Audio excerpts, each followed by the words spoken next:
Yeah. Welcome in, everybody, to another episode of Nintendo Rewind. Man, it has been quite some time since we've been in these chairs. I've missed talking to Chris, and I hope Chris has missed talking to me. I'm sure you have. We've been busy. Way too busy. Way too busy. But that being said, I'm Cody Christian. I'm joined by my magnanimous, beautiful, amazing co-host who loves to drop crazy news before we go live in my lap. Well, I forgot to tell you. We'll decompress later. It's okay. It's okay. We're rewinding and recapping the last few weeks for Nintendo because, like I said, it's been like 3 weeks since we've been live. If you're watching on YouTube, please be sure to click that like button and say hey. And if you're here on Twitch, no, you're our favorite. But before we dive in, how is it going, my guy? Besides the crazy news you dropped right before we went live, how's it going otherwise? Oh yeah, it's going pretty good. Lay something unhinged on us. I'll tell you what. Yeah, it's going. You know what? It's going great. Happy birthday to Sierra, of course. This is my favorite transformation in front of the Poke Center in Pokopia. By the way, I really love King of the Hill Chris in front of the Poke Center. It just looks so out of place. Yeah. Oh, man, that's so funny. Someone needs to remind Kiatic and Mnemonic Man that we're actually live tonight, because normally they're like 30 minutes early in the chat, and they aren't here yet. So it's concerning when a Tuesday rolls around and they're not here. Did you get into anything crazy the last few weeks besides the other crazy stuff that kept us from streaming? Anything like good happen at all? Like, I think you went to a wedding. Like, that sounds like fun. Yeah, well, let's talk about the good stuff. The good stuff, my boys were with me for the whole week leading up to the wedding, so that was good. That was fun. I got to hang out with Dash and Flynn, and I cooked Flynn. Then Dash and Flynn wanted buffalo chicken stromboli. I cooked a buffalo chicken stromboli. Did a lot of cooking for them, and then I would be like, okay, here's your food, and then because my diet's different now, so I can just eat cardboard and chicken, and so then no Star Crunches. Susie brought it up in the chat. Did you hear Star Crunches? Sierra Please says he can't. It's a sore subject. It is a sore subject. Please don't crinkle any Star Crunch around. I might cry. What is that? Yeah. So I don't even remember what I said. Oh, buffalo chicken stromboli. Mm-hmm. I made it,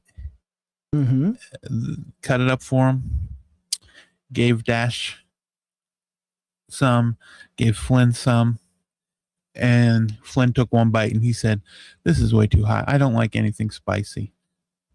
And I said, "That would have been great news to tell me before I made a buffalo chicken cheese stromboli." And so yeah, Flynn. I mean, before he said he didn't like hot stuff, and then he was like, "No, I kind of like it." And then he wasn't feeling the hot sauce that night. Poor guy. Can't take the hot sauce. You gave birth to the whitest people you know now, I guess, is what you're telling me. Mm-hmm. Well, Dash loves a hot sauce. Flynn asked to know how to make it, and then I showed him how to make it. What, did we not want to imagine Chris giving birth? Is it like... No.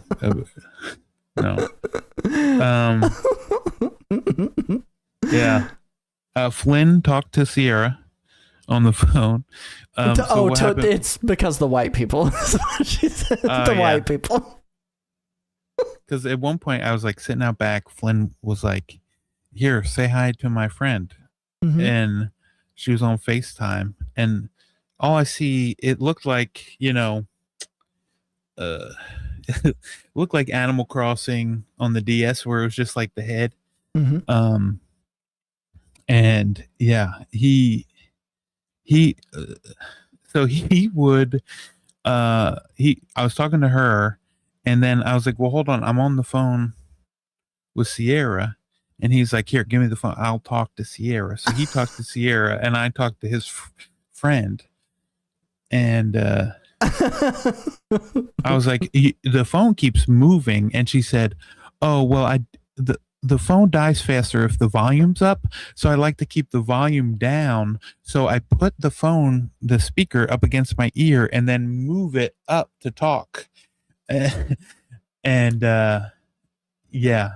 And so that happened. Like that. Does it work like that? I don't know. She said that it's some sort of bug or something. Her and I didn't really get into it. I was mainly asking her, the unsolicited tech support. With my son. Yeah, a bit. You're asking her intentions with your son. What do you intend? Are you trying to betroth yourself to him? Yeah, I was like, what are your intentions with and Flynn's like, I'm going back inside. And he went inside. And did he ask Sierra what her intentions with you are? I don't know. You'd have to ask her, but Sierra, please just give us one bit, by the way. Thank you so much. She says no, he didn't ask her that. But so I asked that, and then Sierra was like, you go in there and apologize. Susie said she better not be trying to make him strombolis. Thank you for that one bit, Susie. Yeah. Oh my gosh. We got so many Nintendo notifications up here. It's crazy. People waiting for a friend request to come through, or maybe like an online notification and invite to Mario Kart 8 Deluxe or something. Yeah. So then I had to apologize to her, but then I apologized to her, and then he was like, here, talk to her some more, and brought her back over, back out. And then that's when they were talking. Probably mainly about Love Island, or is it called Love Island? I have never watched it, but I'm aware, and I'm pretty sure it's called Love Island. Yeah. The one romance show that I would want to watch is Love on the Spectrum. I just think it's adorable seeing all those people like find love. The new season's out, but I haven't watched it yet. I haven't seen a dang thing of it. So like it's been, we'll keep an eye. You know what? Maybe we'll do a watch along of that together. What do you think? We'll do a watch along of Love. Yeah, Love on the Spectrum. Yeah, we'll do it on stream. Yeah, I mean, I could audition. I also could. Maybe we're trying to find love with each other. Wait, you already have love. I mean, but there's. I do already have love. What do you mean? Wife, you were about to just keep going on. I can't leave you for Chris. Bit. I had to think. I had to think about it. Listen, I can't help myself. Here. She says bye. Bye, Felicia. Oh man, that's so good. No, this last few weeks has been kind of crazy. She says, WDF. She knows I wouldn't go anywhere. Calamity Nolan, thank you for raiding in. I hope you enjoyed Nemo in the Guardians of Slumberland. Thank you for bringing over the your Nemo community. remake. Mm-hmm. Well, I wouldn't call it a remake. I don't know if I would call it a remake so much as it's its own like thing by far. Like it looks crazy different, but it looks cool.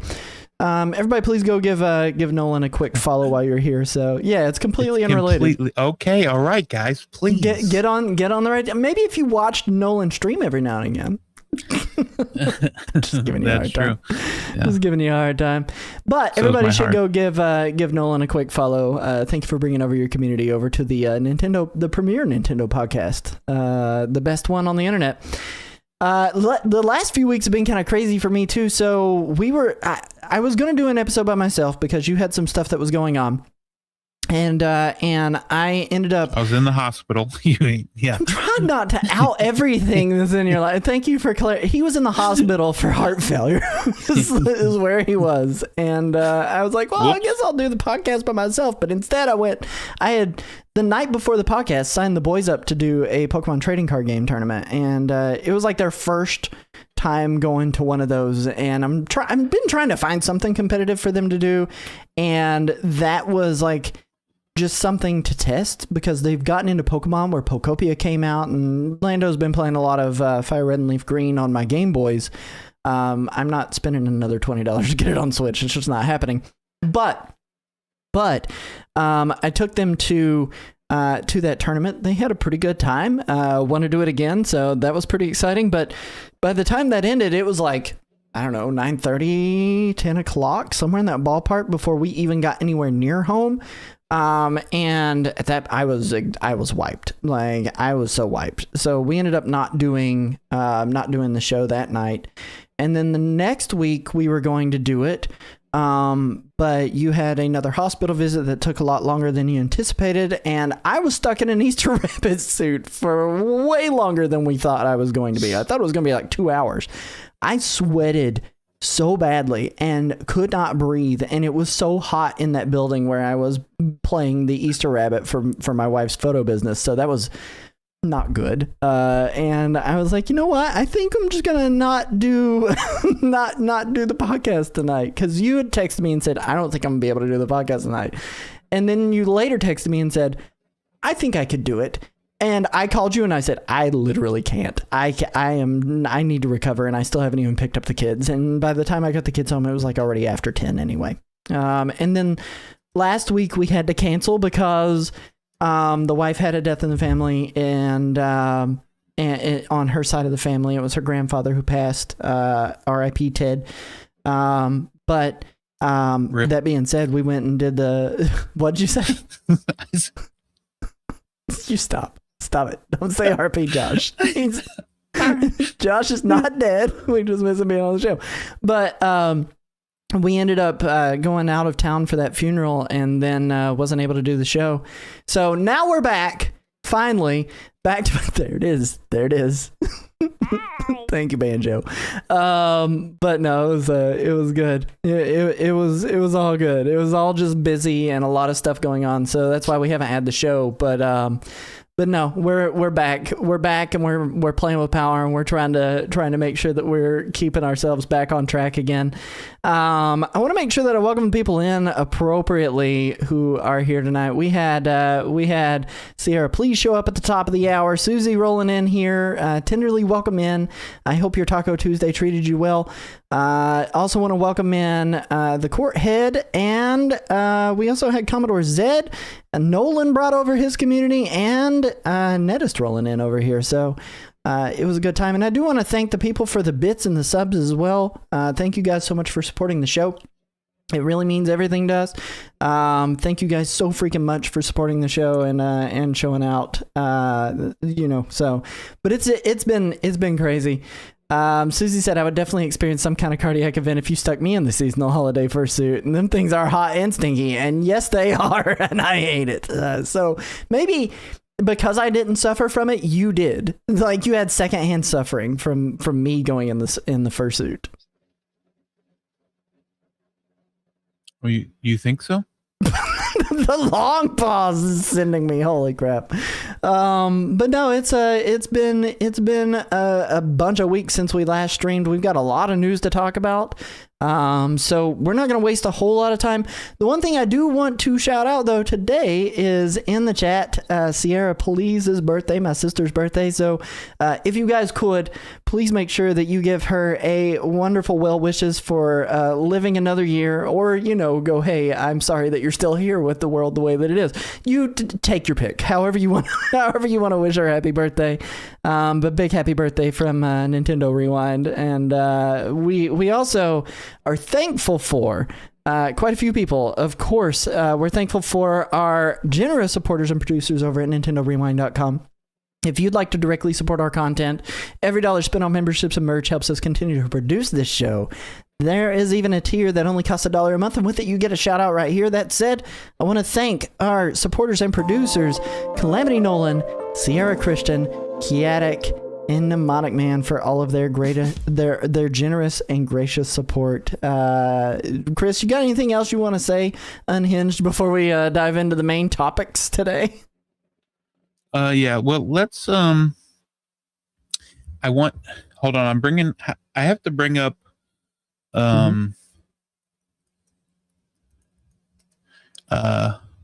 Yes, I'm bringing up the lyrics, okay? Just because I didn't want to get them wrong. Okay. Here you go. You ready? I'm so ready. Okay, here we go. Sing along with me if you know the words. I don't know if we can. We'll can. Try. It's no longer copyright. Okay, here we go. You may want to mute me because it's going to come through at a delay, but for the people here, it'll be fine. Oh, it's fine. Happy birthday to you. Feliz cumpleaños. If you're not going to take it seriously, don't sing along. Okay, here we go. Happy birthday to you. Happy birthday to you. Happy birthday, dear Sierra. Happy birthday to you. Okay. Nolan says, wait, let me pull up the lyrics too. Chris is right. Act like an adult. I can't. It's my problem. Anyway, we're going to throw it over to the rewind. Stick with us. We'll see you in just a moment.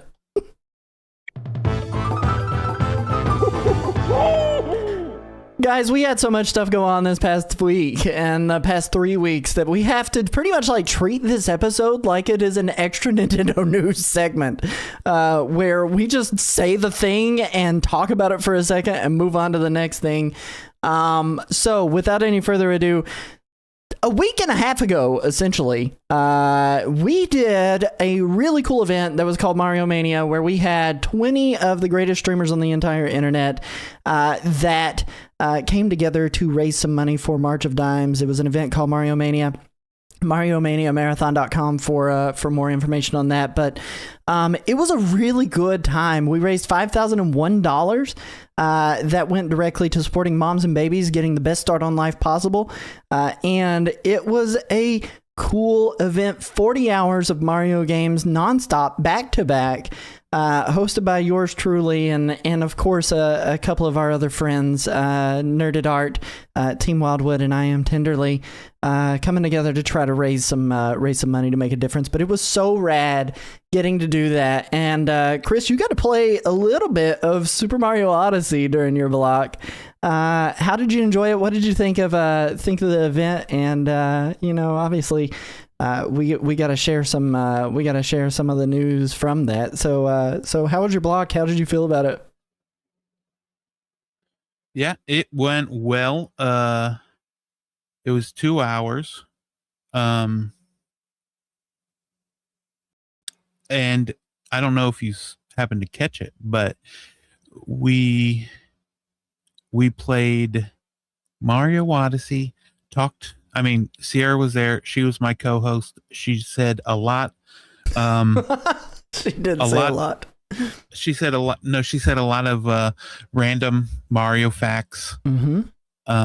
We talked about dinosaurs. I learned that Petrie is not a bat. He was a pterodactyl. Did you not? Hold on. I just connected what you said. Did you not know that Petrie was not a bat? He was. I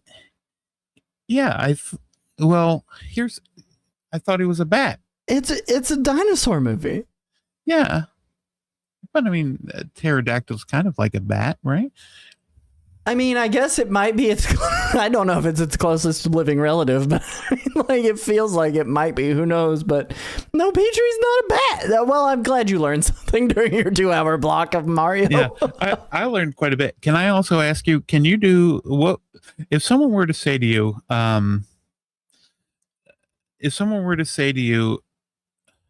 Do your best impression of Blue from Blue's Clues. What would that sound like? Okay, that was good. What about Salt and Pepper? Like the rappers, or also from Blue's Clues? Yeah, also from Blue's Clues. I was just making sure. I don't know if it was Salt and Pepper, if we were throwing some flavor on that, but I can't. I think don't they have like a very French accent? It's like, welcome to Steve's kitchen. Like, is it? Aren't they French? Petrie is a pterodactyl. Okay. Oh. I don't know. Didn't you say that you thought Petrie was a bat, and you just discovered that it is a pterodactyl? Is what you were saying, right? Yeah. Mm-hmm. Yeah. Yeah. Did you know the Brave Little Toaster was actually a microwave? Please continue. How did you feel about your 2-hour block during Mario Mania? It was good. What I learned in boating school today was it went well. I had fun. It was from 12 to 2, and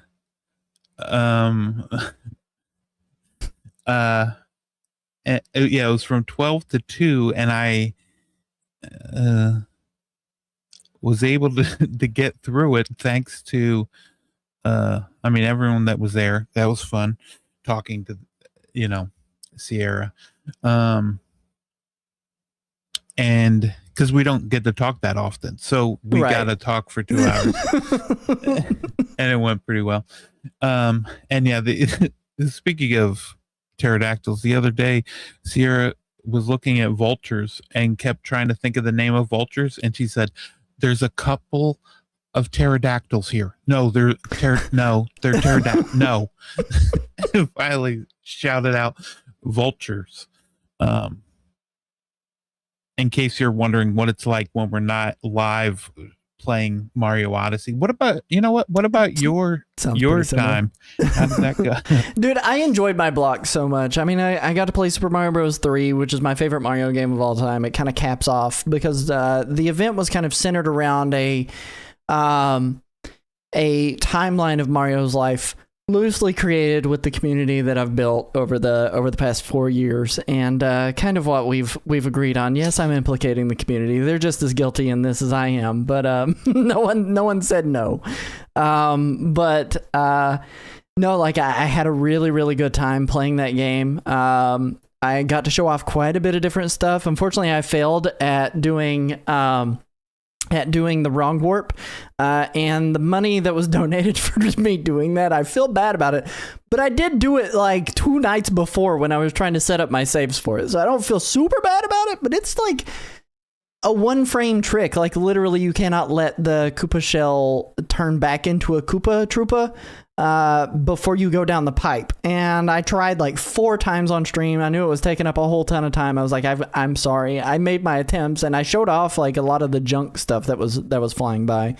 But got to show that off. Got to show off a Bowser quick kill.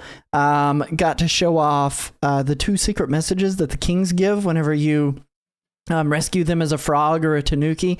And then my block ended up being a little bit longer because, like I said, I capstoned the event, so I was at the very end of it, and I didn't have anyone I had to urgently raid into who was waiting on me to raid into them. So because we hit our milestone at $3,333 originally, we went ahead and added a bonus shuffler of all 3 versions of Super Mario Bros. 3, the NES version, the SNES version, and the GBA version.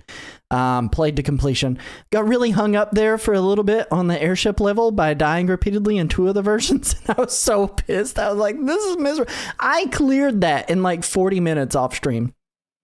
And I did not clear it in like 40 minutes on stream. I mean, it was probably another like an hour and 15 minutes or something like that. Yeah.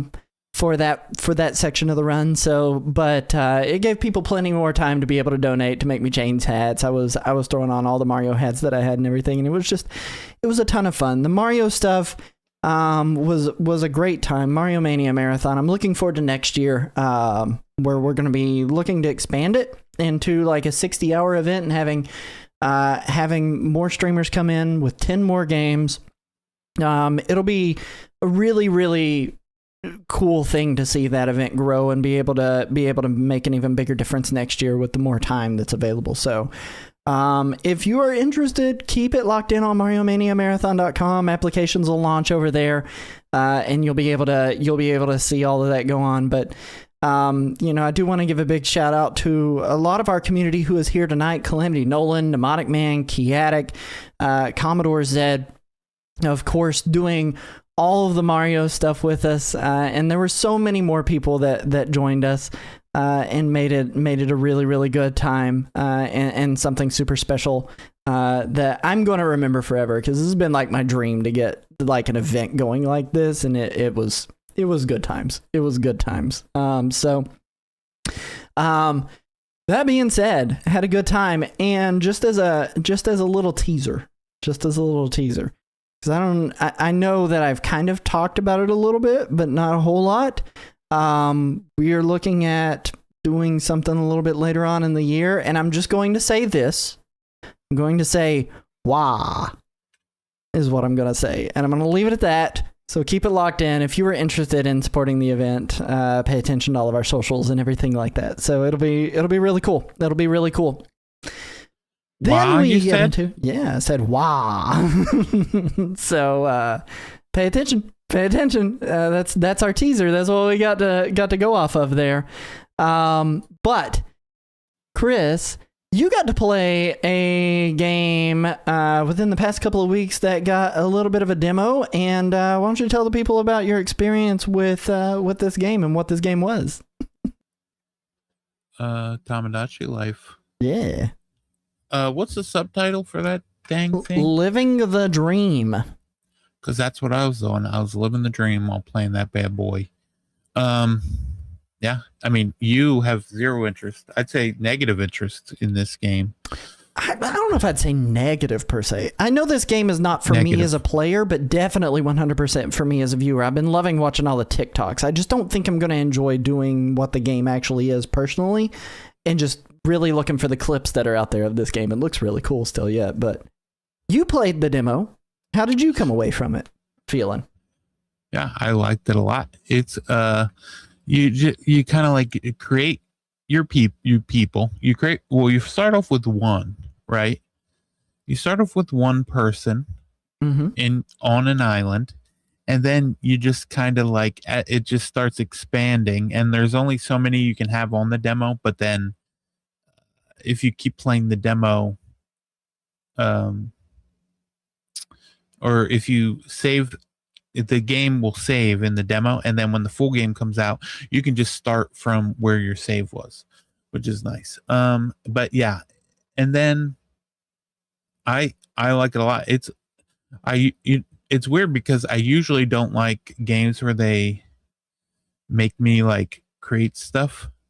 Right. But this game, it'll be like, okay, we're going to make you, and then, okay, we're going to make a person. And if you want to make a person, you can kind of like describe how they look, and then they'll make a character for you, and they'll be like, did they look like this? And if you say yes, you'll just keep it. If you say no, then they just put you in like an incredibly detailed me maker, and you make the me yourself. Yeah. Which, I mean, you've even got the ability to free draw from basically what I've seen of it, right? Is that correct? Mm-hmm. Yeah. Well, yeah. I didn't really get into all that. I know you can free draw like on clothing and stuff, but I don't know. I think you can also free draw on people. Yes. Like on like when you're creating a face. But yeah, I think so. I can't remember. I think there is like a thing to draw, like if you want to draw something on someone's face or something, you can do that.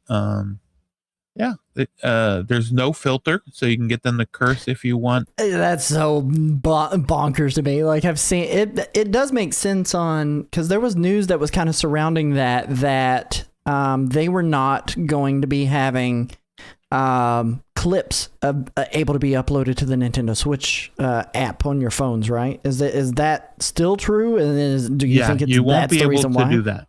Yeah, you won't be able to do that. You won't be able to put, like, you can take the screenshots, but then after that, you can't get them to go onto the app. It's like to share them Off of the system. Right, yeah. That's so nuts. It feels like Nintendo's just kind of forgotten that the internet exists and like phones exist. I mean, if I really want to get it off of there, I'm just going to screen record with my phone, you know, like if I'm desperate. But also we have capture devices. I can just stream it. Like, it's not like you're going to hide anything from coming out. Right, yeah. I don't know. I mean, I guess they know that content creators will get it out, but a majority of people don't have that, you know, to get them out. True. So that's true. I guess what they're banking on. That is fair. What was your experience like? Who was your first islander that you made, or whatever they're called? Are they called islanders, or are they called villagers? Or are they called city livers? what are they called? Metopians? They're just living their lives. They're people. No, they're not living their lives. They're living the dream. I think they might be visitors, because they're like visitors on the island. Oh, okay. But yeah, so you can like create them, and then okay, so let's say you make like an adult man and like two adults. Like they could be two men, two women, a man and a woman, whatever you want. But then when you create them, be like, oh, this person has a romantic relationship. When you create them, you can say this person has a romantic relationship with this person on the island. And then when they first get there, they won't actually, they won't just go right into it, start hooking up, but it'll let you that the game know that the more they talk, that when they do grow a better bond, it'll be a romantic kind. So you can do that. And then on top of that, they got basically it'll be like, well, this person has a request. They want you know, such and such another person, and so then you get it. You go and create another person. They come, and whoa, they just show up, and that's what they're all doing in the on the island. So it's basically they're there doing what they want, and you can go over.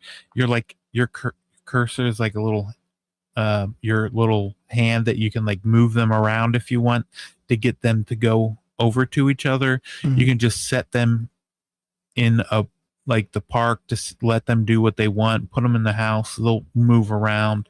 You can create their personality and how they talk and what they sound like. You can do all that, and then it just kind of unfolds almost like a reality TV show. Like, I've kind of wondered, like, what the baseline gameplay loop is. And, I mean, it seems like it's a little closer to The Sims and more of a sandbox kind of experience more than anything. Yeah. But you're also... But it's still not The Sims at the same time?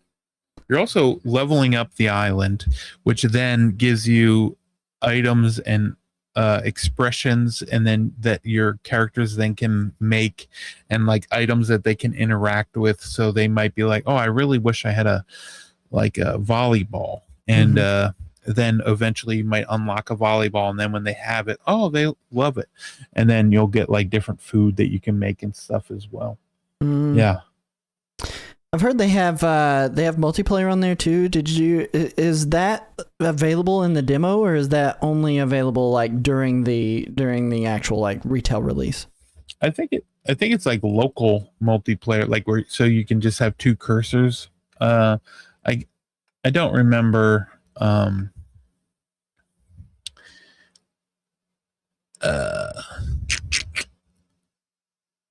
I don't remember what it is. Do you remember? Me? No, I didn't play it, so I don't remember. That's why I was asking you.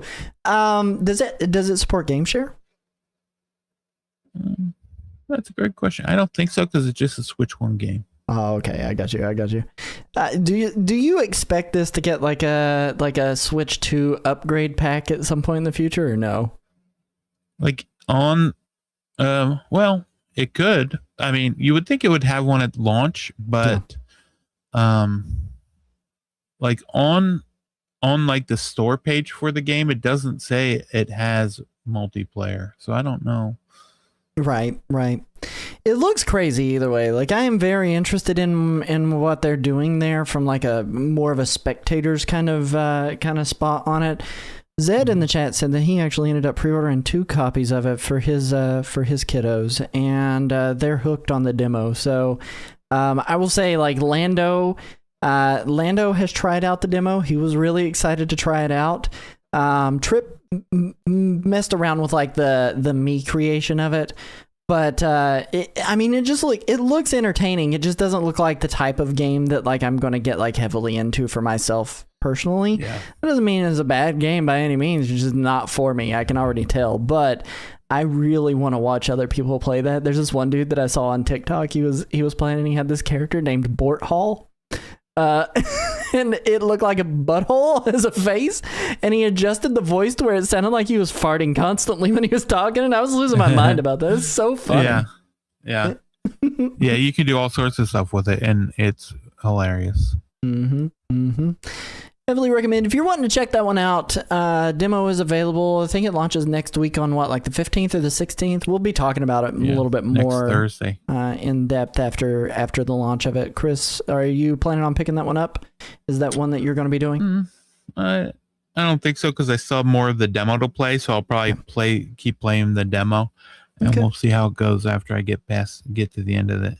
Cool. That being said, we are going to have to take a quick short ad break here. I forgot to run ads earlier in the episode before we actually got started, so we're gonna throw it over to a quick ad break, and then when we get back, we're gonna talk a little bit more about the stuff that's happened the past 3 weeks. So nobody go anywhere. We'll see you guys in just a few short minutes.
All right, we're back.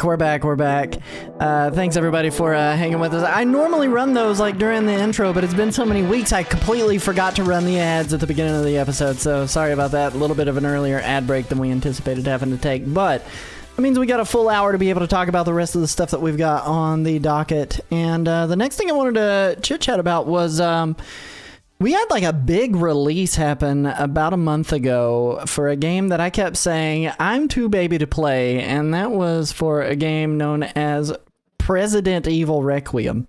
It's actually not Resident Evil Requiem, it's Resident Evil Requiem. But I have been playing through this game on stream the past like 5 or 6 streams, and have found that I'm actually greatly enjoying it. But one of the main reasons that I ended up getting it on Switch too was because like we run a Nintendo channel, I feel like we need to get our stuff on Nintendo as much as possible. But B, because I was curious how this game would stack up in terms of performance against a lot of the other consoles and PCs that are out there that are running it. And while we're not getting like DLSS 5, extra beard, ultra super sharp smoothing on this version of it, we are getting some really solid performance out of this game. I've been very impressed with mostly the lack of performance dips that I've encountered playing through Resident Evil Requiem, and I'm about 2/3 of the way through it at this point. I've still probably got another 2 to 4 hours left in the game, and it's been pretty impressive, really, as far as performance goes on Resident Evil. As far as performance goes on that, I am surprised at the fact that I haven't had any frame dips. To the point that like I had frame dips last night for the very first time that I noticed, and a lot of it was like fire effects that were going on surrounding me, because there was a scene in the game. I'm not going to get too much into spoilers here, but there was a scene in the game that was just absolutely earth-shatteringly bad on the system for fire and particle effects and everything else that was going on. But what I ended up finding out about this specific game is that one of the reasons that it runs as well as it does is because they are running every texture in this game at 720p and using the chip that's in here to upscale everything to that 1080p or that 4K if you are running it on a 4K system, or on a 4K TV rather. And it's been performing well above my expectations as far as that goes. I've been pretty happy with it. Impressions on this game, though, I will say, is that if you were expecting the horror factory that was there in like Resident Evil Biohazard or Resident Evil Village even, it is not going to be that. This game features Leon pretty heavily, and if you've played a Leon game, you know what to expect with a Resident Evil game. So I'm just overly impressed by the performance I've gotten out of this game. It's been good. Have you streamed it the whole time? I have. I've streamed it the entire time, but I am only playing on a 1080p monitor. I'm not playing it on a 4K monitor, so I haven't seen how it's performing at a 4K level. I've only been seeing it 1080p, but honestly, like I don't need 4K out of this. Nedist in the live chat, 720p to 4K is wild, and then he puts in parentheses derogatory. Well, yeah, I was just gonna ask if you, but you haven't checked it out in handheld to notice the difference there. No, I actually haven't. I've been trying to save like all of my gameplay because there's been times that like I've ended stream and I've been like, you know what, I want to play this, but then I'm like, I can't do that because I'm doing everything on stream with it. So yeah, I mean, I suppose I could start up a new save and maybe I'll do that post my initial playthrough. Who knows? But I would really like to see what's going on with it. So streaming is the worst, says Nolan. Oh man, there are a lot of like other things that are in there. I think they have motion controls in it as well, but I haven't attempted to do any of that. I've been playing with my Switch 2 Pro controller the entire time and not really tried to use any of the motion controls. So I mean, there are features in that game that I haven't had the chance to experience just because I've just been kind of playing it like a normal way and not really putting it through its complete paces. But you know, on the topic of, you know, 720p to 4K being wild and stating that in a derogatory way, how do you feel about that direction as far as how they are packing some of these games onto Nintendo Switch 2 and making them run? Because like my personal take is that I like that they're able to do that. And I know that like you end up having some artifacting and some of the things are going to suffer in the full scheme of things, but I still find it impressive that they're able to put these AAA games that would never work on a Nintendo Switch 1 and a lot of times don't necessarily work the best on even like a Steam Deck without a lot of tinkering and planting it onto that system. How do you feel about that, though? That method of getting those on there? Well, I think I'd rather have it like that than not have it at all. Like or be a cloud version. Yeah. Or yeah, just be the cloud version. Yeah, I mean, I don't mind it, but then again, I played a lot of Switch, a lot of Steam Deck. So when I do play a game and it looks really good, I'm like, oh wow, I forgot games look good. But yeah, I'm with you. I'm always like extra impressed whenever I see something like, I don't know, Expedition 33 being as beautiful as it is. But I'm going from my like original Nintendo Switch titles. Right. Yeah. Even like Tamagotchi Life, you know, for instance, comparing those two in the graphic powerhouse department, it's just like worlds apart. Yeah, exactly. Oh man, but no, I'm pretty happy with that aspect. Nolan says in the live chat, I don't think any game should run in 4K, and I tend to agree with that sentiment. Like it's not something that I need. In most cases, like 1080p has been surprisingly robust in terms of getting the depth and the pixel density to a point where you know you're running stuff at an almost realistic pace. What I think I would prefer is that instead of trying to get stuff to run at 4K, is if they continue to work on their lighting systems a lot more, ray tracing or any of those path tracing, whatever it is that you want to implement into it to the way that games display light, I think goes a much larger and farther step away to having like a high quality game than getting it just to run in 4K. And that's where I would rather that focus be. But, you know, having natural light reflections would be cool if you're trying to push the graphics side of things. Yeah, exactly. But I mean, with all the basically everything coming out except for it being announced, I feel like Monster Hunter is going to do a lot of the same stuff. Yeah. I mean, and that's another Capcom title, right? Like Capcom's like really same engine and everything. Yeah, they're trying to swing for the fences with what they can put on the Switch 2, and I think if anything, it is a bolster to that. Like, you know, for me personally, I tend to agree with our audience in the fact that like I'm not really in it for the graphics. I mean, heck, I play Mario, you know, like that's not what I would say is a priority for me. Is graphics are not a priority. I do like my Marios to look good, but they don't have to. They could be 8-bit for all I care as long as they play fun. But that being said, I think for the general audience, for people who are on the fence about whether or not they should adopt into the system, there are people out there that are looking for, you know, hey, I want to be able to play this AAA game. If I can't play this AAA game on this console, why would I buy it? And it does nothing but invigorate the ecosystem and get people to adopt into this system a lot more, and then maybe they'll check out the kind of games that we like, you know? Right, yeah. And what about Don't be doing that. what about the hair? Oh God. Okay. So that was the first thing I did mention during my playthrough. I think you were there the night that I started it. Yeah. And I was like immediately blown away by almost everything.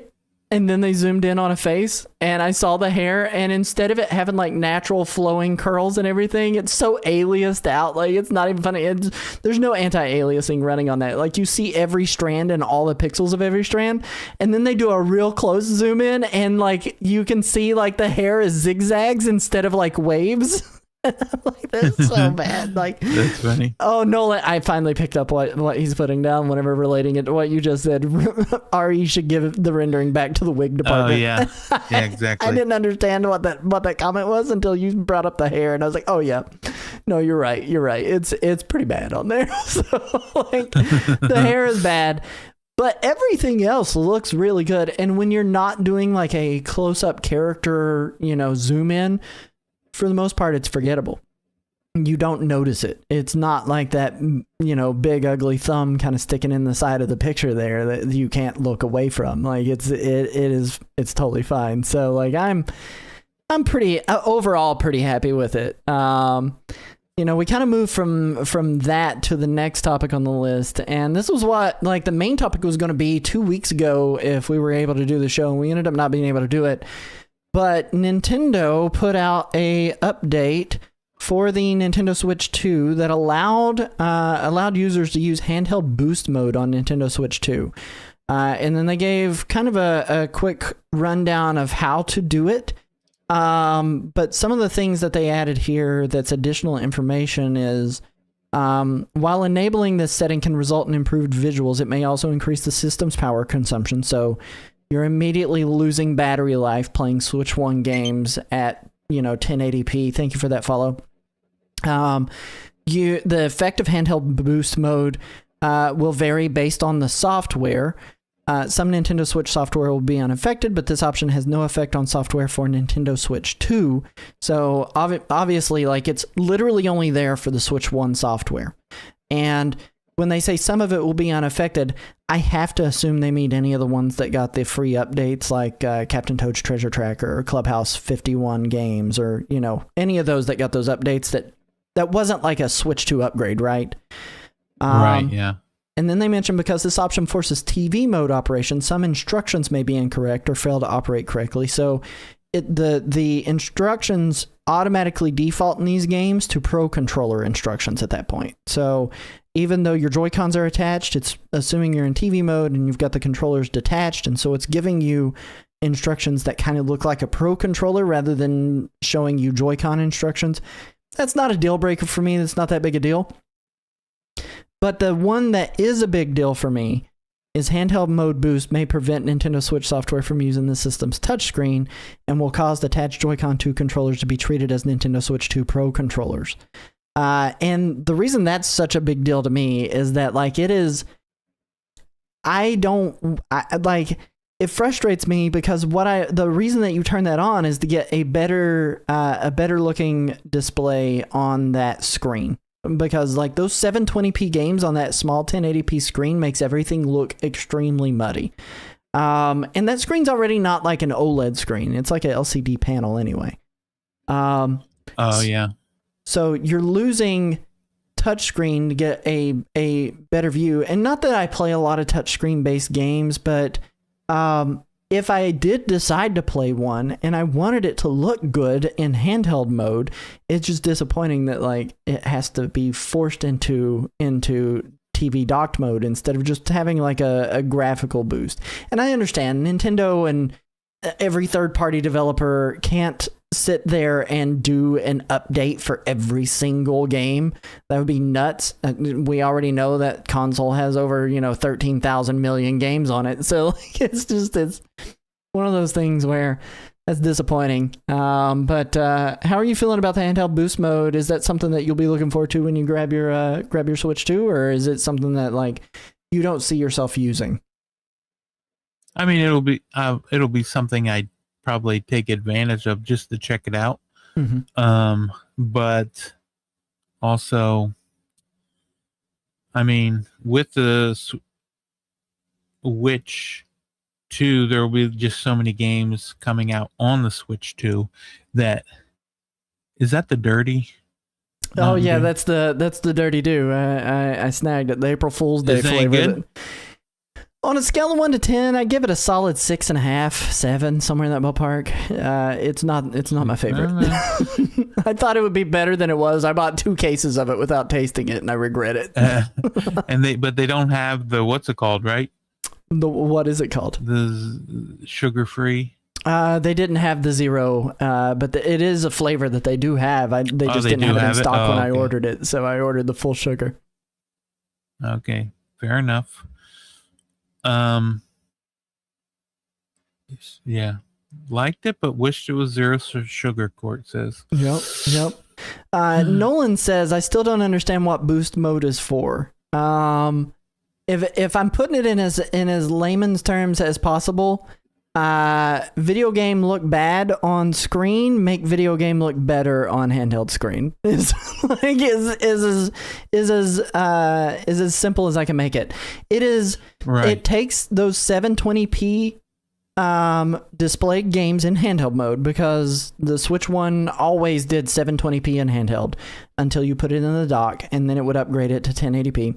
It takes those games that are displaying at 720p in handheld, and if you're playing it handheld on the Nintendo Switch 2 and you want it to use the entire 1080p that screen is capable of outputting, it will upgrade that display, the game display, to 1080p in handheld mode as well. So you're not locked to it only being in 720p.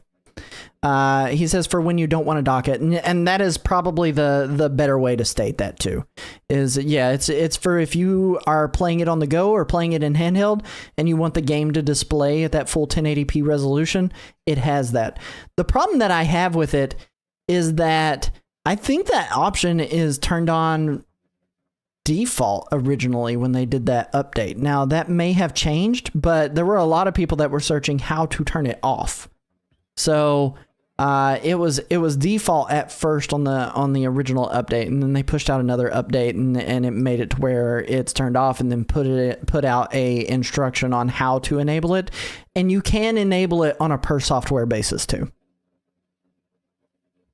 Oh, so you can just be like, I want to use it on this, because there are some games that don't perform that badly in handheld mode, right? Or like it's like not a huge jump. Mario Wonder was kind of that situation for me. Like that game already looked really good in handheld mode. They haven't put out the update, and then the Nintendo Switch 2 edition of it launched. And to be honest, like playing handheld, I really noticed next to no difference between the picture quality from the original Switch 1 version of it all the way up to the Switch 2 version. Okay. Yeah. Yep. Yeah. So, I mean, it's one of those things that it's nice to have, but it's not something that I'm like, if someone asks me, oh, what are some of the best things about the Switch 2? That wouldn't be even close to the first thing that comes to my mind. No. And then Nolan asks, I believe he's saying, and you can have the same screen size. And that is, essentially it's the same screen size. It takes up the entire real estate of the screen. It just ups the pixel density, so that way it looks a little bit better. Can't wait to see Pokemon Violet's Empty World in 1080p handheld. But that is one of those titles that handheld boost mode wouldn't work with, because they already put out a free update for it. So that's one of those titles that they did already update that one. So you get the 4K display and a little bit, or I don't know if you actually get the 4K display on that title. I think that one may be 1080p, both handheld and docked, but a solid stable 60 frames per second. So, which did improve it, but it is empty. So no, it was a free update that if you updated to it, like you got that for free. So, which was good news. I was excited about it. I went and checked it out and played through a little bit of the DLC for it that way. So, was pretty happy about that. The next item we have on the docket is Pokemon XD Gale of Darkness came to Nintendo Switch Online Plus expansion pack. Chris, have you played this game at all back in the past or currently? Is this something that's been on your playlist before? Yeah, I played it on the GameCube. And because I was like, oh man, this is great. We're finally getting Pokemon on the GameCube on a console. JK. But yeah, I mean, I saw you streaming it, and I was like, I don't remember most of this. Yeah, I would agree. I didn't play this one originally when it launched. I played a bit of Coliseum on the GameCube, but not enough to remember any of it. And then I've heard a lot of complaints about that game, and this game kind of improves on a lot of the quality of life stuff for it.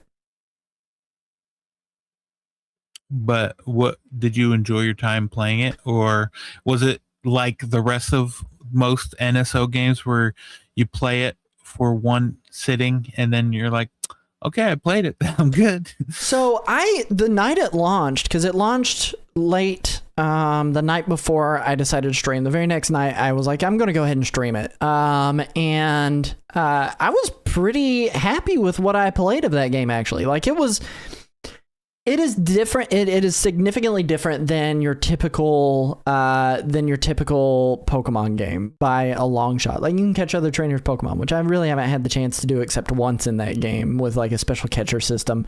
They have other alternate stats that you're managing, like because they're like shadowed or their hearts are hardened or whatever it is. You got to open up their hearts to you as a trainer. And the thing that I didn't like about this game so far, and I've only done like the first few hours of that game, right? So the thing I haven't liked about it so far, though, is it is extremely dialogue heavy. Like, there is so much dialogue, and it feels like I'm button mashing through just to be able to get through to the parts that are fun. I have not encountered a wild Pokemon at all. Like, all of the battles have been against another trainer. Storyline's cool and crazy. It feels like all of the names of the characters, though, they put them into like a random letter generator, and it was just like, here you go. Like, these are a bunch of things. Nolan says it's all double battles. Yes and no. The initial battle it opens with is like in like some sort of like training center mode where I had a Salamence going up against a Metagross. And then there was another battle that I did where it was a solo battle, where it was my Eevee against a Sunkern. Which Eevee is like the starting Pokemon you start with. You don't get to choose it. It's already your partner. It's apparently a direct sequel to Coliseum, so I didn't play through that very much. And it's been literal years since I played any of it, so I didn't remember any of that. But I liked what I played of it. I like that it's different than what you got on all of the other like mainline titles. Do I think it's different in a better way? Yeah, I think it's better in a different way.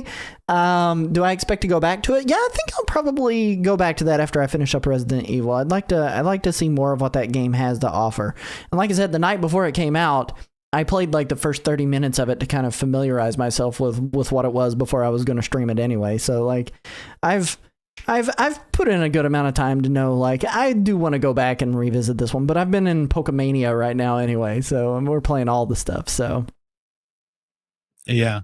There's like, plus it seems like every week, well, every month, I'll say, there's like more and more games coming out. It's like, it's just hard to keep up with them. It is. Honestly, I was expecting to see more NSO free games launch tonight because we are in a new month. So I would just keep an eye out. I would anticipate Nintendo shadow tweets whatever the drop is for the day. Who knows? But I was expecting to see something hit, whether it's for GameCube or Virtual Boy or, you know, one of the other neglected consoles that they haven't done anything with. On the topic of Pokemon, though, we've got Pokemon Champions launching tonight on Nintendo Switch 1. Chris, tell the people about it. What's it about? What do they have to look forward to? You know what? Here's what it is. It's a free to start, Nintendo's favorite phrase. Free to start Pokemon game that's just battling Pokemon, and they try to make it like flashy sort of battles where you are trying to become champion with your Pokemon. Did I didn't see, but does it say how many Pokemon are available in this? I Like, to honestly get don't at the know start? how many there are. I know there are some already, lists of Pokemon that are not available to be able to transfer yet. The only thing I do know for certain right now is that there is a limit of 30 Pokemon that you can have in that game right now in your box. So you can't transfer, free. Yeah. And then you can pay and it'll upgrade to 60 or 90, I think is what it is for an extra $10. 60, I believe. Right. And that $10 is like one time, it's not $10 a month, right? Right. Yeah. But I mean, it does seem like it will be pretty predatory in terms of like wanting you to spend. And because you can get these Pokemon, like random Pokemon, but they are like limited time. Yeah. And then you kind of have to use for like a trial period, and then you kind of got to use like the credit and real money. Well, it would help if you had real money to get the like more, like to get more of them quicker. Yeah. So I almost feel like, even though everyone could technically get all the same characters eventually, it would be much easier and quicker for you to have them if you paid, Yeah, I mean, I've been pretty ticked off about this game since I discovered it has the gacha systems and the and the pay to play more systems that are in here, right? Like it like they said, it's free to start, like, and that's cool, but the way the recruit system works is you get like this lineup of Pokemon that you can choose from, and you can recruit them, and then you keep them for a week. So you get 7 days to be able to use them, and then at the end of that 7 days, they'll go back out to the wild and be wild Pokemon again, or you can use what they're calling victory points in here, and you can use the victory points to be able to recruit them permanently. Granted, you have a very limited box of Pokemon that you can have. I mean, 30 is small, 60 is still small. Like, that's not a lot of Pokemon. So, like, right, yeah.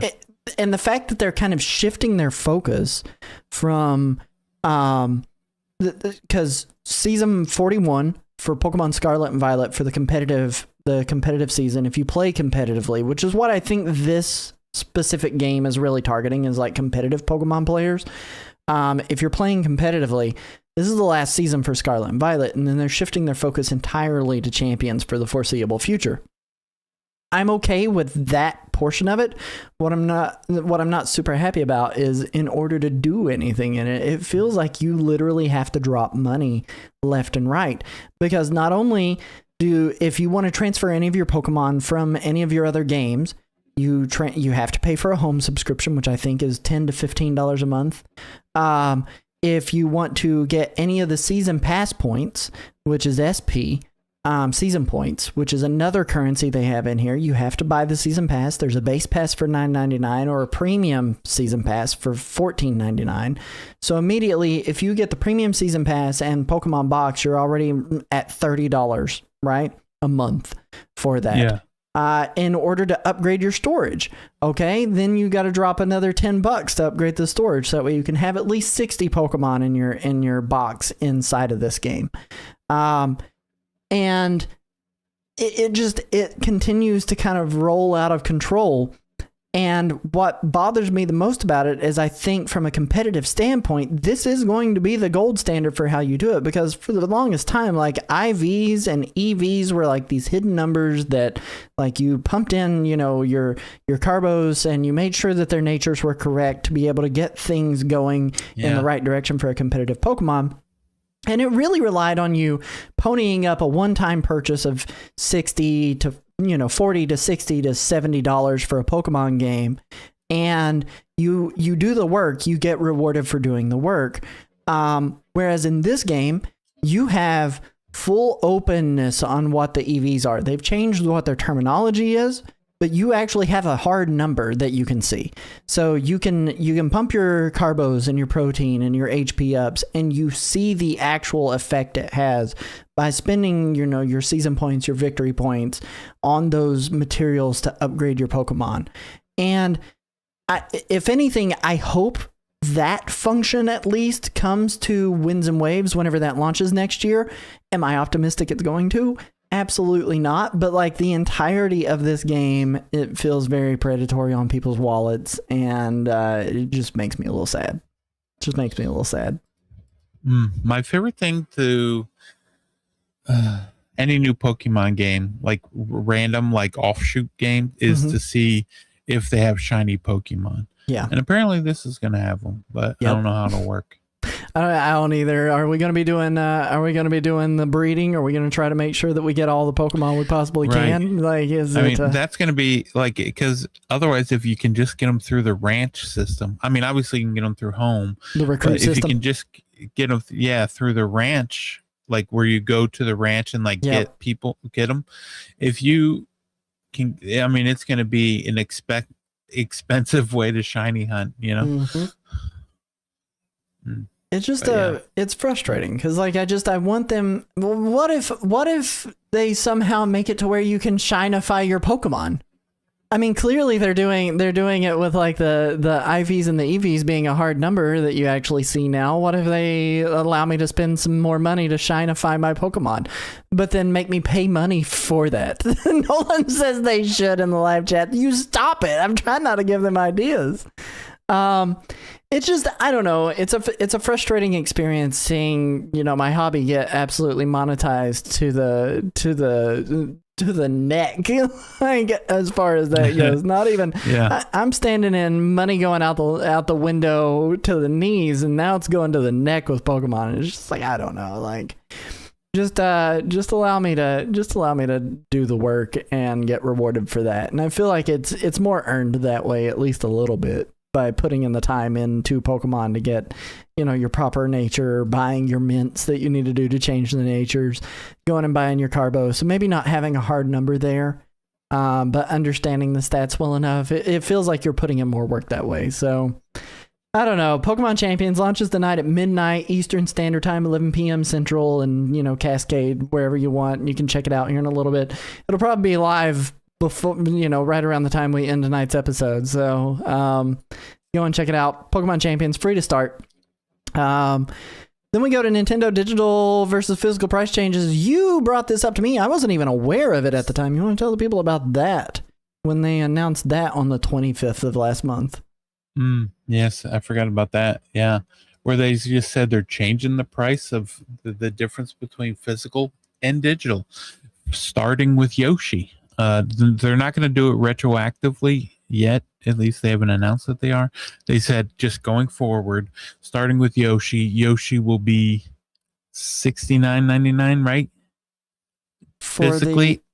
Yes, I believe that is $59.99 digitally. So $10 less. And then I saw a bunch of people talking like now Nintendo will just make all their games $80, and then Nintendo like put out a FAQ, or they responded and said that this is the price of games are not going up. But we'll see how that goes. I mean that's kind of the thing. Like, they've never been like very direct. Like Doug Bowser was there, and then one of the big things that they wanted to talk about was variable pricing, right? Like whenever they were saying like Mario Kart World's coming out at $80 is variable pricing.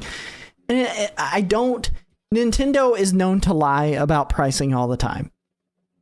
I don't anticipate that they are telling the whole and total truth here as far as that goes. Like, I asked you before the show, and I said, obviously, we want to save this for like the actual discussion. But, does this open the door for Nintendo to do that? Like, do we expect them to start launching every game at $79.99 and the digital at $69.99?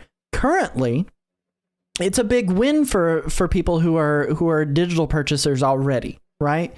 And it's a big incentive to get people to go digital over physical. And obviously those margins are significantly higher, even though Nintendo's the ones manufacturing the game cards. Obviously, it is significantly higher if they don't have to send it to packaging, get packaging designed, manufacture the plastic, manufacture the chip, get it shipped from the manufacturer to their distribution warehouse, distribute it throughout the world, put it in retailers' places, pay the retailer a little bit for putting it on the shelves, right? Like, obviously, it is a no-brainer for them that they make better margins on digital. So they want to incentivize that. But Nintendo is also a company, and they also want to make money. And I feel like this opens the door for them to go variable pricing structure. We are charging more for our physical games now, but you will still be able to get the digital ones at $10 cheaper. When that happens, and I'm saying when because I don't think it's an if. When that happens, who knows? We don't know when it's going to be. But I just 100% anticipate that it will happen. And I don't know how you feel about it. What, that the prices will go up? Yeah, of physical games, just that way they can get that extra $10 on the digital title. Well, just well, I'm trying to think of how. I mean, it's kind of hard to tell because people will always be like, well, they never did that before. And then they just change how they do things. And then that's just what they go with. But yeah, I don't know. I feel like they will still make the games that they want $80. Like Smash, I could see Smash Brothers being $80. Oh yeah. Mario. Especially since, do you think the next Smash is going to be a brand new game, or is it going to be Ultimate Switch 2 Edition? Let's not get too off track, but I expect it to be a different game. Okay, we'll see. Yeah. But yeah, just because if it is like that would obviously already be 80 just because of how they're handling things. Yeah, if it with was all of the franchises Switch being 2 tied in. editions. Yeah, but then with like Mario, and then I guess the next Zelda, maybe even Ocarina of Time remake. That's crazy if that's $80. But I think they will keep the games that they want to be $70, that price. But it would be nice though if some of those games were cheaper. Yeah. Like if they did it with Switch 1 games too, where like Tamagotchi Life was 60 physical and then 50 digital, that would be marvelous. But yeah, I don't think they're going to raise the price of the games, but I think the games they would normally make $80 since Tears of the Kingdom, I could see that. 100%. Like I fully believe that happening. I think think those games that would normally fit under that category for them. That would be under that variable pricing structure. Like I think there are games that they are afraid to try to charge $80 for right now. A, because of the backlash back when Mario Kart World launched. But also I think that them saying, but you have this option, gives them a lot more freedom and confidence to say this game is going to be $80 physically. However, you can get it for $69.99 digitally on the Nintendo eShop. Pre-orders available today. I think they are fully okay with doing that. And here's the worst part about it. Physical Nintendo collectors in particular are going to be willing to swallow that cost regardless, because they're going to want to get it physically. I don't really imagine a world where Nintendo games don't come out physically. I think that's something they always want to strive for. It was something I saw that at the end of the Nintendo Switch's life cycle, and we're not technically still at the end, really. I mean, they're still releasing games for it. But getting physical games was a pain. Like, I was trying to go to stores and pick up, XYZ game toward the end there, and I couldn't find a copy of them. And I was going to be danged if I was going to support a pre-order system through a big box retailer. But hey, it's just one of those things where people are going to swallow that, and they're not going to do it. Like, nothing's going to change, and they're just going to up the cost, and there's nothing you can do about it. So, and I get it. Nintendo's a company. They're not here to please the fans necessarily. They're here to surprise and delight, but not please. So yeah. But I have some frustrations. Nolan says this is how it used to work when digital games were first available. I don't remember a time because I was always a physical purchaser. So I don't remember a time when Nintendo digital games were cheaper than the physical versions. But that's just me because I was a physical collector.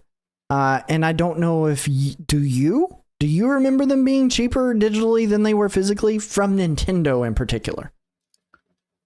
I think they said some of the games, right? I can't remember. Was it for the 3DS maybe? I don't know. I mean, that was like where I really got solidified on the eShop in general, or the I didn't do a whole lot of like digital games on the Wii by any means, and I did like one or two on the Wii U. I did Donkey Kong Tropical Freeze digitally, and I forget what else, but those weren't like any cheaper than when I was buying them. So again, it's just nothing I remember. Netta says, do you remember when they told us digital games would be cheaper because there's no manufacturing and distribution costs? And we laugh in Nintendo right now. Laugh in Nintendo. Ha ha ha. Oh man. But, and then Nolan follows up to say the extra $10 is the cost of hiding invisible Pikmin in the physical game cases that go on to infest your home. You can't see them. It's because you're not open. Your heart isn't open as a child. You just need to be a child. So I don't know. Like, I'm excited that Yoshi and the Mysterious Book is going to be cheaper than the retail cost of the physical retail cost of Yoshi and the Mysterious Book. But I am not optimistic that this bodes well for everyone right now.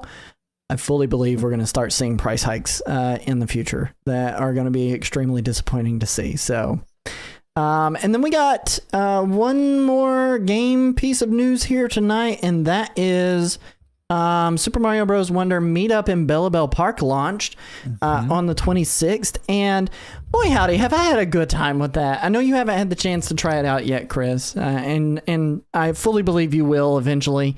But it's $20 for the upgrade pack, and what you end up getting with that is a big bite of multiplayer attractions, as they're calling them in here.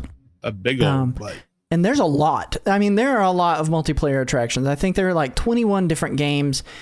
The thing that bothers me more about anything is that like the Game Room Plaza only features 6 of the attractions. And so there are a lot better attractions in the local multiplayer plaza.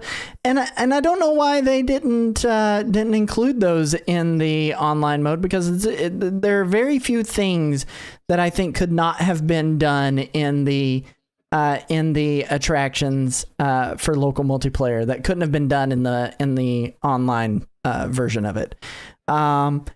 But overall, like I was so stoked to even be able to play like the 6 attractions that were featured there online on launch day. Right before, or the night that it launched at midnight, I ended up playing through it long enough to roll credits. It took me like 3 hours.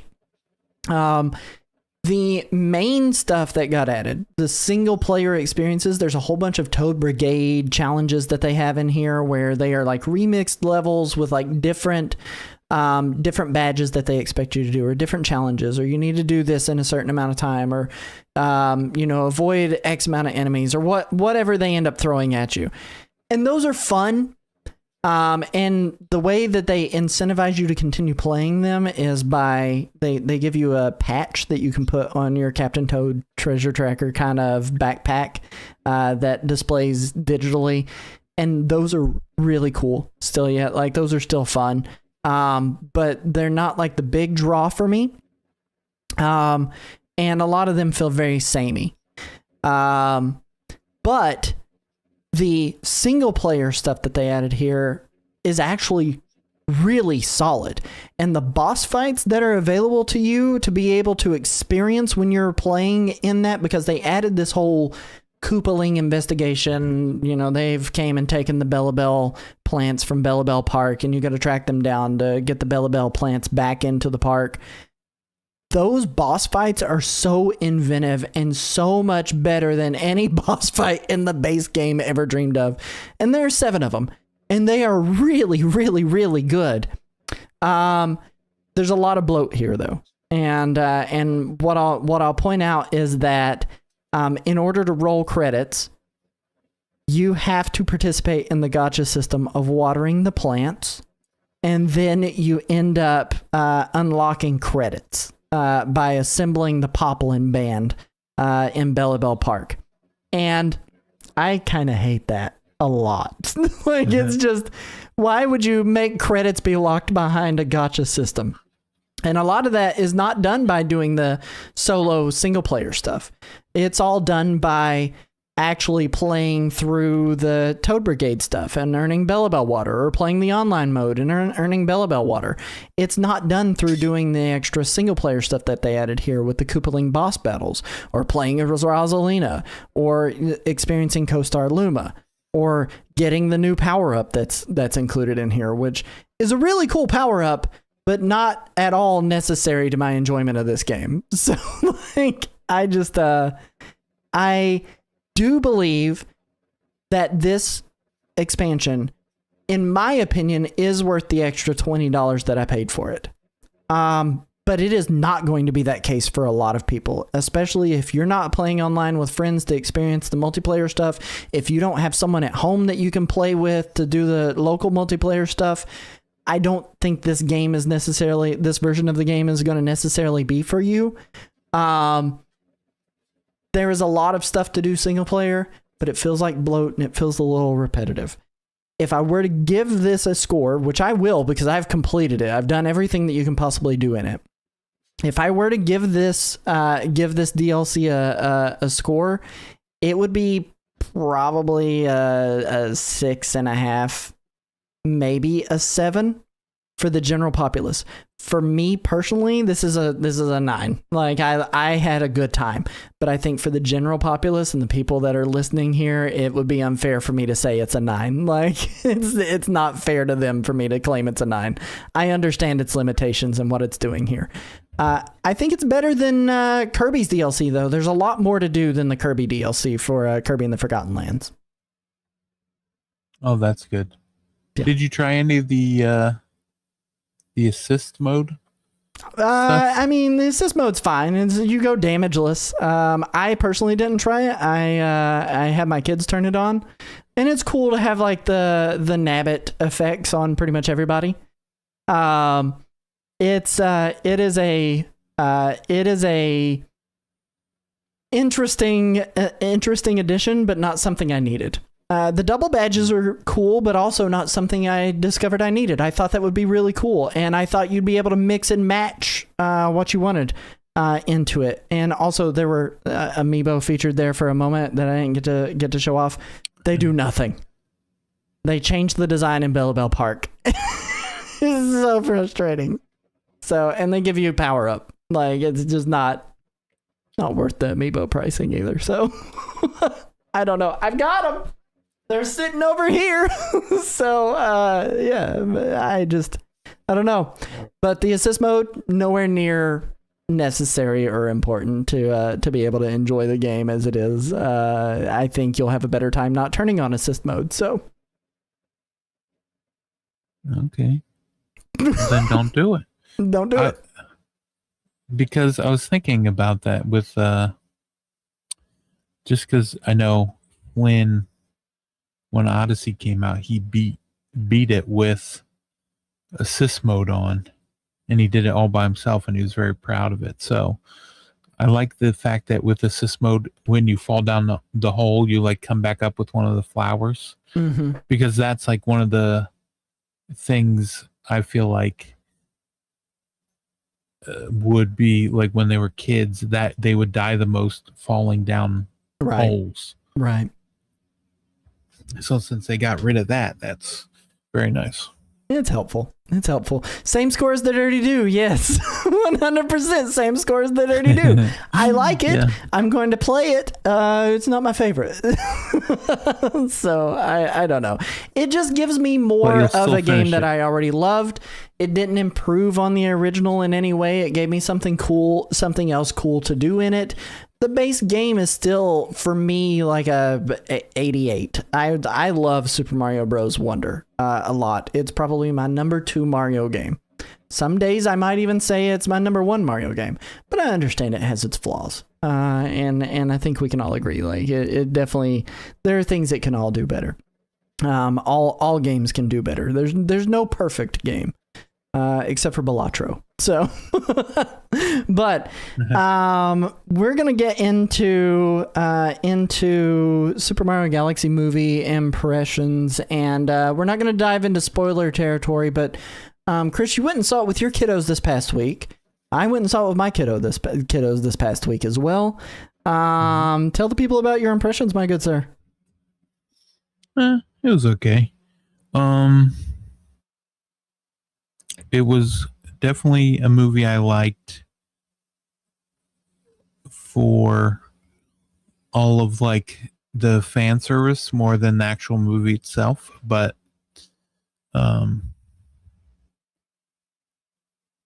they did some cool stuff with it, like in terms of like the stuff that they had in the movie, but it was a bad movie I enjoyed, I would say. Worse than the original? Worse than the... And then when I say original, I mean not the one that came out 3 years ago, but the one that came out in 91.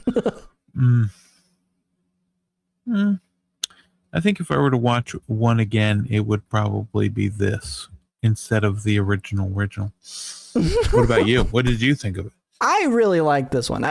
We actually, on my stream, I'm not sure if it was last night or 2 nights ago. Was it 2 nights ago? I think it was 2 nights ago. We talked about this game at length, or this movie at length, on my stream, and I tried not to spoil too much of my feelings on there, but I spent quite a bit of time talking about it. And where I land with this movie is that ultimately this movie is made for Nintendo fans and not made for the general populace.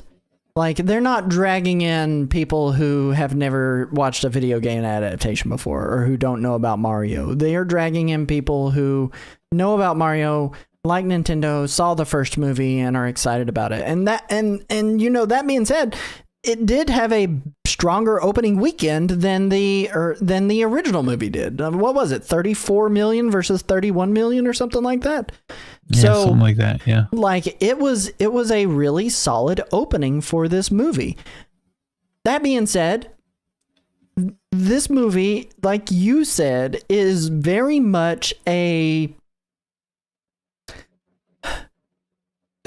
Easter egg after Easter egg after Easter egg after Easter egg movie. It has the same kind of story structure and experience that like a Mario game does. Like, it is not at all like, you're not getting Interstellar, you're not getting Sinners, you're not getting insert Oscar award-winning movie here. You're not getting that out of this movie.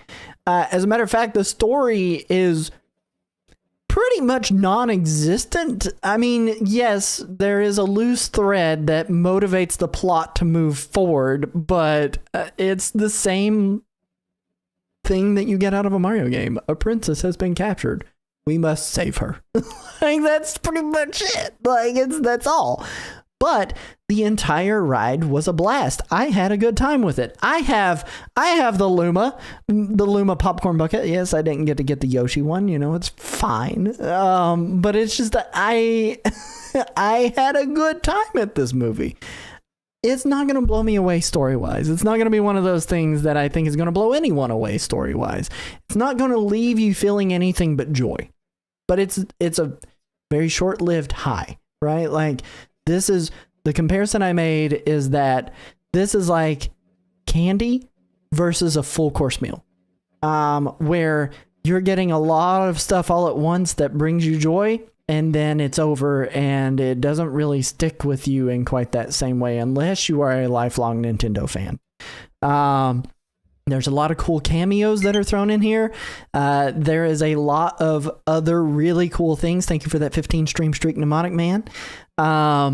There's just some really cool stuff that is available here for you to be able to see and feast your eyes on. I think it's a beautiful movie. I think the sound design is amazing. The voice acting is actually okay. Originally, when Crispy Rat was announced as the voice of Mario, I wasn't super stoked about that. But he's been a totally fine blank slate, serviceable Mario that's kind of somewhere in between Charles Martinet and Captain Lou Albano. Luigi sounds like Charlie Day. Charlie Day's not doing a voice for him at all. Jack Black, I forget that Bowser is Jack Black. He does a great job doing voice acting. Keegan-Michael Key as Toad. Childish Gambino, Donald Glover, insert whatever name you want for him as Yoshi. I didn't even know that. I mean, you can kind of get a flavor of Donald Glover in there, but he doesn't sound like Donald Glover. He sounds like Yoshi. Anya Taylor-Joy. There's a lot of really cool stuff that's going on here, and that I enjoyed and that I had a good time with. But I would not expect people to be beating down the doors of theaters to get in to see this movie if it wasn't for the fact that it was for Nintendo fans and children who love Nintendo and Mario.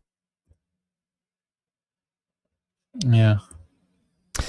We're gonna I'll tell you what. I forgot that. So I think we were talking on your stream about it when I said I have something to tell you, but I'll wait and save it for the show. Yeah. And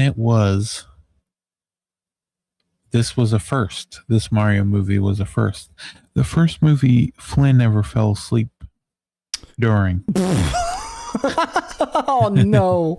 Listen, he's not a kid anymore. He's a full grown adult. Yeah, I understand. I mean, I fell asleep during there are 2, maybe 3 movies I definitely remember falling asleep during at a theater. One of them was Thor: The Dark World. Fell asleep during that one. Another one was Amazing Spider-Man 2, but I had a little bit too much to drink at dinner before we went to watch it with a friend. It was me and Courtney and a friend, and we went to watch it, and the web swinging was making me sick. And I said, I'm going to close my eyes so that way I don't throw up. And instead I fell asleep. So, and then I don't remember what the third movie was that I fell asleep at, but there's been a few of those out there. So, there's been a couple, especially when they would have those midnight screenings. Oh yeah. Those midnight screenings were the worst for me. I loved going to them, but man, sometimes I just could not keep my eyes open because I was not built for that at the time. So, right. Because I would be working 6:30 in the morning till 6:30 at night, and then hanging out with the boys, and then going. But no, it's I liked the movie, and overall I liked it. And here's the thing. And this is the thing that I want to urge people to kind of take into consideration. Again, I don't want to hold up the shield and say, hey, this is a kid's movie, right? There are lots of kids movies and movies made for kids that do a lot more narratively speaking than this movie definitely does. But what I will say is the utter joy that my son had on his face the entire time watching it. And I'm talking about Lando. This was a movie that was made for him in every way. It celebrated Mario. It celebrated his favorite franchise. He's a lot like me. And he was getting excited at every little Easter egg, pointing and going, that's Wart, or there's a firepower, or oh my gosh, it's Yoshi, or here's Rosalina, oh, that's Mega Leg, pointing out every little thing and just screaming with joy while he had this glowing popcorn bucket in his lap. I don't care if it's not Sinners or Interstellar. The joy that this movie brought my kiddo, I'd pay $20 for a ticket for that. I'd pay $30 for a ticket for that. It is good in that way that it brought joy. And that's ultimately all we really need in this day and age. Like everything else sucks. Don't take joy away by saying this movie's bad. So that's where I'm at with it. So, but those are our opinions on it. We'll probably have a little more of a spoilery episode on this next week. So everybody stick around unless something crazy happens in the Nintendo news, in which case we'll talk about the regular Nintendo news. But next week we'll have a little bit more of our spoilery thoughts on this.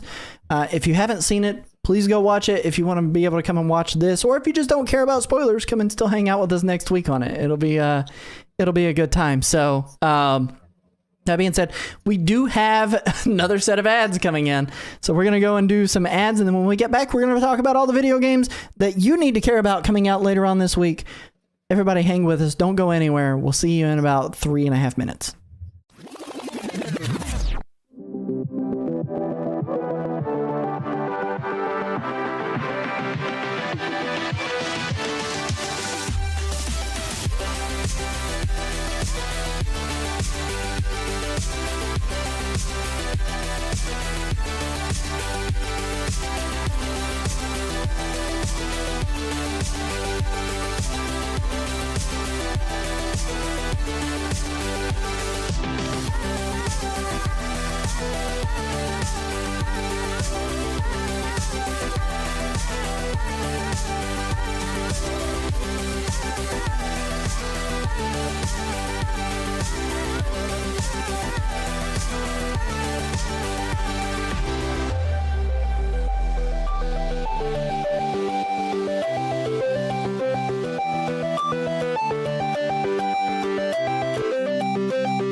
Welcome back, everybody. We're going to be diving into all the games that you need to care about coming out later on this week.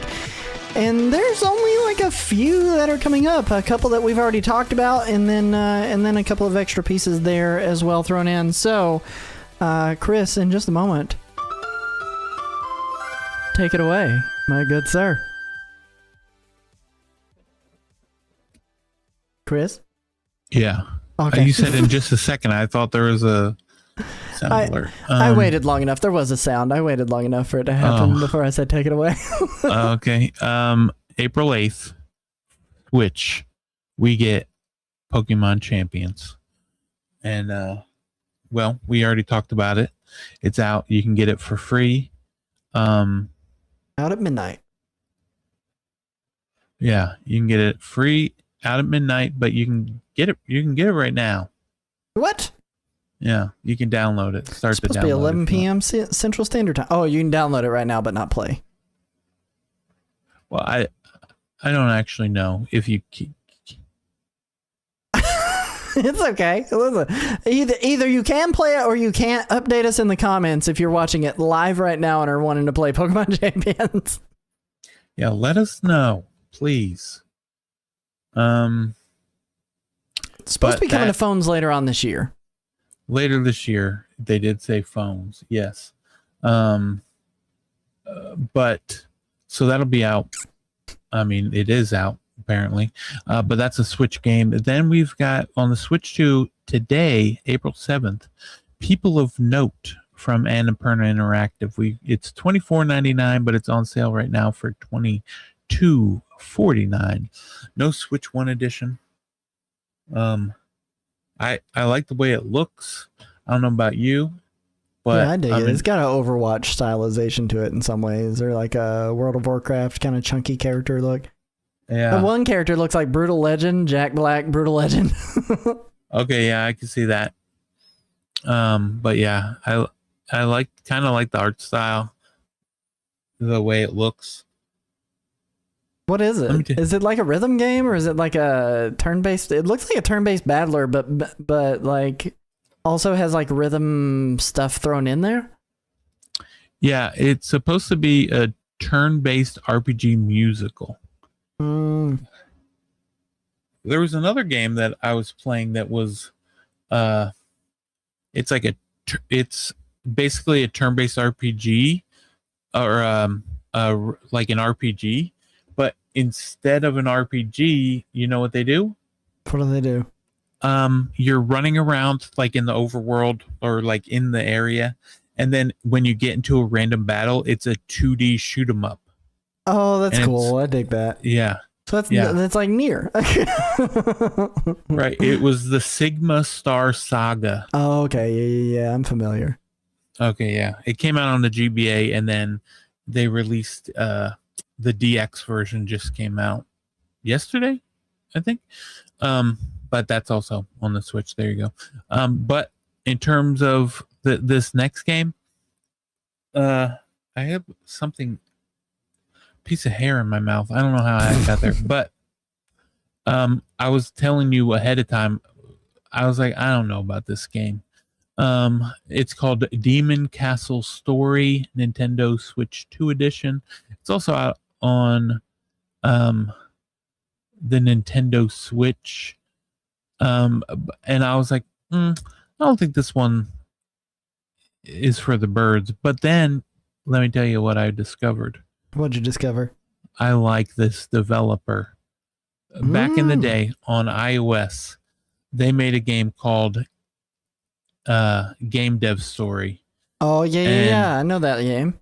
Yeah. And so they made Game Dev Story, and this is their I tried to new get game. Courtney to speedrun Game Dev Story because there was like only one speedrun on there, and I'm like, for sure you could get this world record if you really wanted it. Oh, did she like it? She did. She played quite a bit of it actually, but didn't speedrun it. She played a lot of it though. Yeah.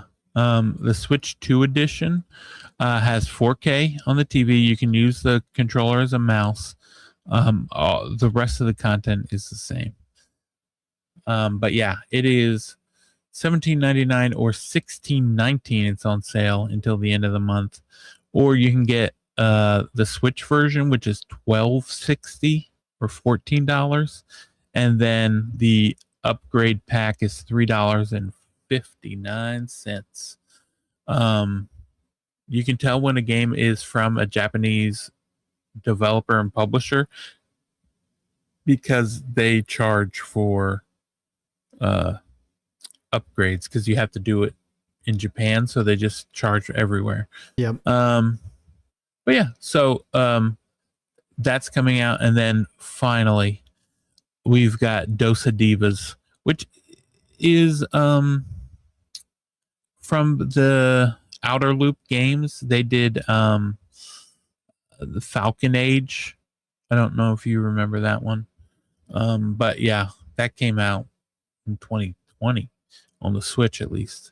But yeah, Dosa Divas is kind of like a turn-based RPG, right? Mm-hmm. It kind of is kind of like Paper Mario, sort of, in the sense, in like the turn-based nature of it. But yeah, I like the way it looks, the idea of it, and that is $19.99 coming out 4/14. So next Tuesday, feel free, pick it up. And yeah, I mean, it's one of those games that is on the Switch and the Switch 2, but there's like no upgrade. So you got to pick which one. Same price point between them both as well. Yeah, so $40 if you want them on Switch and Switch 2, and go from there. Although sometimes they're listed like that, and then you buy the Switch 1 version, and it gives you the Switch 2 version for free. Yeah. But there's no way of knowing. No, there's no way to know. A couple of extra notes in the new release department. The new Pixmin also got a free upgrade. So right, and it's a free game. Got a free upgrade. Yeah, it's got a Switch 2 edition now. Yeah, heck yes. Which is wild to me. It's like what developers are getting Switch 2 dev kits and which one. Yeah. Like we still don't have Vampire Survivors on the Switch 2. Yeah, I can't fathom why that is. That's so nuts to me. That's so funny.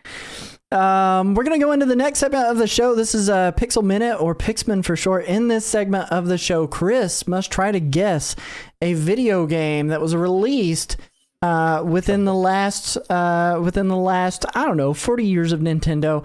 It came out this week. Okay, mind you, came out this week in Nintendo history, but not this actual week, just at some point in Nintendo history. He's got 60 seconds to try to guess the game based on a extremely pixelated image that's going to depixelate over the next 60 seconds. Chris, are you ready, my good sir? I'm ready. All right, we're going to get it going in 3, 2, 1, let's go.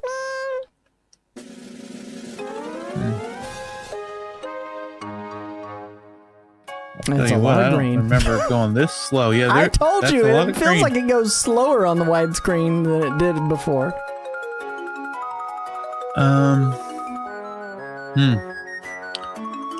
It really does. I don't know why. I didn't do anything different. It just feels like it goes slower. Watch the minute come up and it won't even... It won't even have the whole image there. No, it's only going to be cropped image anyway these times. You got any guesses? No idea. What is that? It looks like a tree, a big tree. Is it? What is that? Okay, it's starting to come into frame. Is that Odama? It is! For 1 point on the board, it's Odama! Odama is a video game for the GameCube developed by Vivarium and Studio Fake and published by Nintendo for the GameCube. The game was produced and designed by Seaman creator Yuta Saito. Boy, that's a title I really want to have too. This is the penultimate GameCube game to be published by Nintendo, followed by The Legend of Zelda Twilight Princess. It blends tactical wargaming with pinball gameplay. Seaman creator Yuta Saito. The game takes place in feudal Japan setting. The main character is a young general named Yamanouchi Kagetora, who is intent on avenging his father's death by reviving the most ingenious weapon ever to hit the medieval battlefield, the Odama. The Odama is a gigantic pinball powerful enough to destroy whatever it strikes, friend or foe. Using giant flippers, players aim the Odama to bowl over enemies, shatter their defenses, and wreak havoc on the battlefield. With the GameCube microphone, players directed their soldiers out of the Odama's way and into the fray by charging the enemy, defending positions, and seizing the enemy gates. Fun fact, This is one of 5 games that utilize the GameCube microphone. I learned today, actually. Yeah, when it released, came with it. Metacritic aggregated score is a 62 out of a 100. Edge Magazine gave it a 4 out of 10. EGM gave it a 5.83 out of 10. And Famitsu a 31 out of 40, receiving mixed reviews according to the game review aggregator Metacritic. Odama did win IGN's most innovative design for a GameCube game in 2006. Chris, have you played Odama? Do you like Odama? I have played Odama. I do like Odama. What score would you give Odama? A 9 out of 10. Of course you would. I don't doubt it, not one bit. I have not played Odama and probably should. I bet I could emulate it these days. I don't own it. I mean, it was very blurry up until about 1 second left, and that's when I was like, wait, that's Odama. I know Odama. I need to figure out what's wrong with the Pixel Minute, but you got one point. Which is kind of wild because it looks like a DS game, but I somehow knew it was the GameCube game Odama. It looks bad, doesn't it? It looks real bad zoomed in. Oh man, that's so funny. That brings us to the extra Nintendo news segment. There are 2 Meet Up in Bella Bell Park wallpapers available for 50 platinum points. Super Mario Galaxy and Galaxy 2 and the 40th anniversary pins are back. I don't expect them to last long.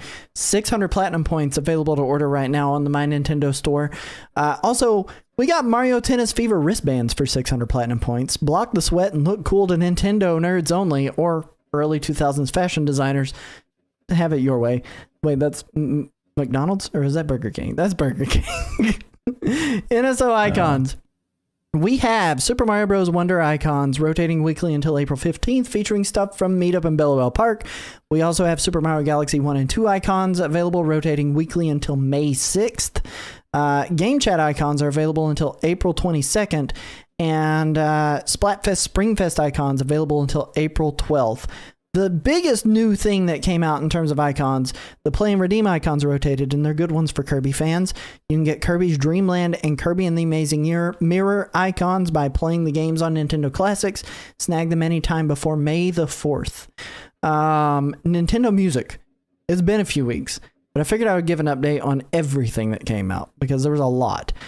We got Kirby Air Riders, we got Super Mario 3D World, we got Super Metroid, we got Super Mario Bros.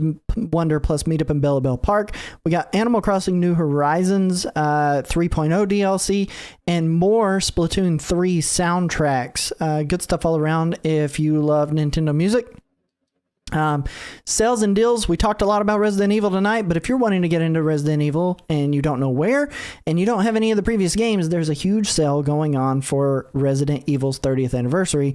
You can get Resident Evil 0, Resident Evil 1, the Resident Evil 3, the cloud version, Resident Evil 4 Classic, Resident Evils 5 and 6, along with some of the Revelations titles for up to 66% off.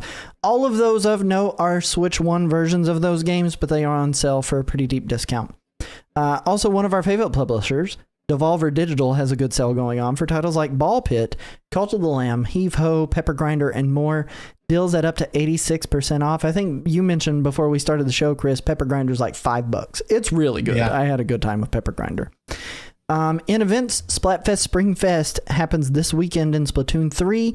And for news highlights, nothing huge that we haven't covered. This episode was more of an ENN than anything we've done in the past anyway. So we've kind of tried to wrap everything up that was important the past couple of weeks. So that way we got you all caught up. But Chris, where can they find you? How should they be looking for you on the internet? Just find my link tree and go from there. What about you? Where are they finding you at these days? Absolutely. You can find me over at twitch.tv/nerdxd. I'm streaming there pretty much nightly right now, as much as I possibly can. Or go to my website, nerdxd.com, for all of my social media garbage. I've been posting on Instagram occasionally here and there, and some threads and Blue Sky posts. So there are links to all of that stuff as well. And then don't forget that you can check out all of our past episodes in video form on YouTube at youtube.com/@the-Nintendo-Rewind. Visit our site for links to all of our social media pages at nintendorewind.com and consider supporting the show. Thank you guys so much for watching. Catch us live weekly, Tuesdays, 9:30 p.m. Eastern Standard Time on Twitch and YouTube. We love your faces, and we will catch you guys on the flip side. Remember, please be kind and rewind. See ya. Toodaloo.